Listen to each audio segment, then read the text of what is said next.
নমস্কার বন্ধুরা, welcome to my channel Riddhi roof garden.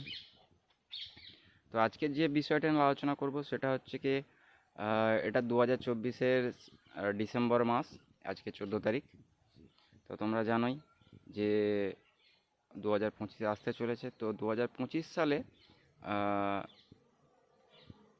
March এপ্রিলের দিকে যখন আমরা ফল পাই, সেই যে ফলটা পেতে গেলে যে করণীয় কর্তব্যগুলো আমাদের করতে হবে সেগুলো নিয়ে আজকে আলোচনা করব। সেটা হলো, দেখতে পাচ্ছ বন্ধুরা, এই যে এই গাছটা আমার রয়েছে, এটা হচ্ছে কি আমার 2.5 বছরের গাছ। তো ফল প্রচুর দিয়েছে এবং দিচ্ছে।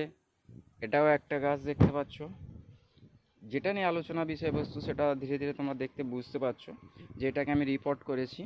ঠিক আছে, এটা একটা ছিল ওই এটাকে কী বলে, গামলাতে ছিল, প্লাস্টিকের গামলাতে, যেটা ফেটে গিয়েছিলো, যার কারণে তেমন একটা ফল পাইনি, আসার ফলন পাইনি আমি। যার জন্য দেখো গাছের শিকড় প্রুনিং করেছি। শিকড় প্রুনিং করার পরে গাছটাকেও হার্ড প্রুনিং করে দিয়েছি।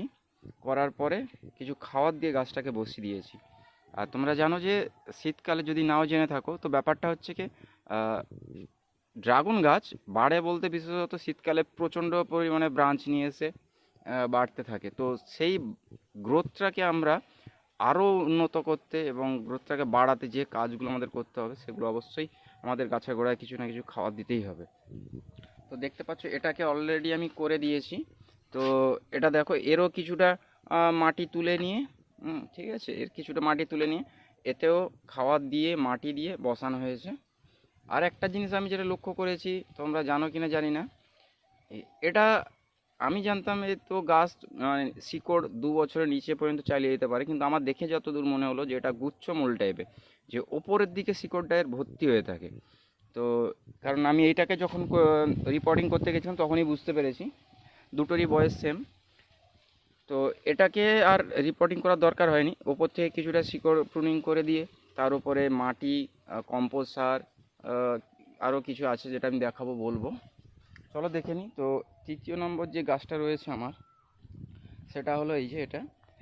এরও দেখতে পাচ্ছ আমি কিছুটা মাটি যতটা পারি তুলতে পেরেছি, বাকিটা খুব শক্ত হয়ে গেছে, তো তুলতে পারিনি, দরকারও নেই, কারণ আমি দেখেছি যেটা যে নিচে তেমন শিকড় থাকে না, সে তো আমার দরকার নেই। ঠিক আছে, তো যে ব্যবস্থাটা আমাদের করতে হবে, কিছু যে অবাঞ্ছিত ডালগুলো সেগুলোকে কেটে দিয়েছি, দেখতে পাচ্ছ এখান থেকে কিছু কেটে দিয়েছি। এ দেখো সব নতুন গ্রোথ এসছে, নতুন ব্রাঞ্চ বেরোচ্ছে। তো এই দেখো খাবারটা যে রেডি করেছি, 2 মগ মাটি, 2 মগ গোবর সার, এত কটা, মানে বলবো কতটা বলবো, হাফ মুটের থেকেও কম খোল সার, খোল যেটা জানো, শিংকুচি, হাড় গুঁড়ো সব এক মুঠো করে মিক্স করেছি, ভালো করে মিক্স করা আছে। আর অল্প কিছু ডিএপির দানা সেটাও দেওয়া হয়েছে। আচ্ছা, অল্প কটা বলতে 2 চামচের মতো ডিএপি দিয়েছি। হ্যাঁ, অবশ্যই ডিএপি খুব কাজে দেয়। তো এইরকমভাবে মিক্স করে নেওয়ার পরে যে কাজগুলো আমাদের করতে হবে সেটা হচ্ছে, এই গাছের গোড়াতে আমরা এইভাবে মাটিটাকে ভরে দেব।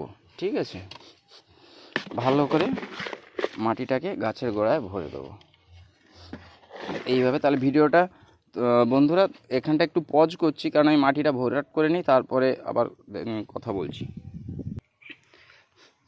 তো বন্ধুরা দেখতে পাচ্ছ, এবারে মাটিটা আমি এইভাবে ফিল আপ করে নিয়েছি, ভর্তি করা হয়ে গেছে, দেখতে পাচ্ছ সুন্দরভাবে মাটি ফিল আপ করে দিয়েছি। তো এরপরে আমাদের কর্তব্য যেটা রয়ে যাচ্ছে সেটা হচ্ছে কি, যেটা আমি প্রায় ভিডিওতে ভুলে যাই, সেটা হচ্ছে কি, এরকমভাবে খাবার দেওয়ার পরে বা মাটি ভরাট করার পরে অবশ্যই গাছের গোড়ায় ভরপুর জল দিয়ে দিতে হবে।